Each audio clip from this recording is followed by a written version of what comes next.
Hello' guys, এয়া চাওক আজি মই বাগানলৈ আহিছোঁ। এয়া চাওক মোৰ বাগানৰ ওচৰতে এইবিলাক আমাৰ মাটিয়ে এইবিলাক চাওক ইমান ধুনীয়া একদম সেউজীয়া হৈ আছে। পৰিৱেশটো চায়ে ভাল লাগে হয়নে কওকচোন। এয়া ইমান ধুনীয়া, এয়া চাওক এয়া মই এইবোৰ চাই বৰ ভাল পাওঁ। আৰু যেতিয়া বাগানলৈ আহোঁ ধাননিৰ মাজেদি আহোঁ, কেতিয়াবা আলিয়েদিও আহিব পাৰে, বৰ ভাল লাগে। আৰু বাগানলৈ আহিছোঁ মানে মই চাহ দিবলৈ আহিছোঁ। বাগানত কাম কৰা মানুহ আছে, সিহঁতি পাত ছিঙি আছে। সেইটো কাৰণে আকৌ কাম কৰা মানুহ বুলি এৰি দিব নোৱাৰি নহয়, সিহঁতিও আমাৰ লগৰে হয় নাই কওকচোন। বেচেৰিহঁতে যদি দুপৰীয়া চাহকণ খাবলৈ নাপায় কেনেকুৱা লাগিব মনটো, সিহঁতেও বেয়া লাগিব। সেইটো কাৰণে মই পৰাপক্ষত ঘৰত থাকিলে চাহ অকণমান দিওঁহি।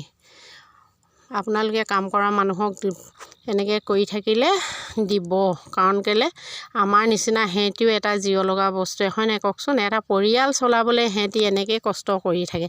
আমিতো ভাতকেইটা বনাবলৈ পালেই খং উঠে, ইমান গৰম, ইমান আমুক ইমান তামুক সেইবোৰ কৈ থাকোঁ হয় নাই কওকচোন। আজিকালি মানুহে ভাত পানী বনাবলৈ পালেও খং উঠে গৰম গেছত। আগতেতো মানুহে জুইত ভাত বনায়, আমাৰ মাহঁতে আৰু শাহুহঁতে জুইত ভাত বনাই ভাত খুৱাইছিলে আমাৰতো।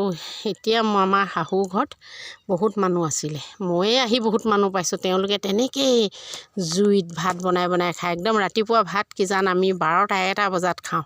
পূৰা মানুহক পথাৰলৈ ভাত দি আমনি লাগি যায়, একদম কেনেকুৱা লাগে।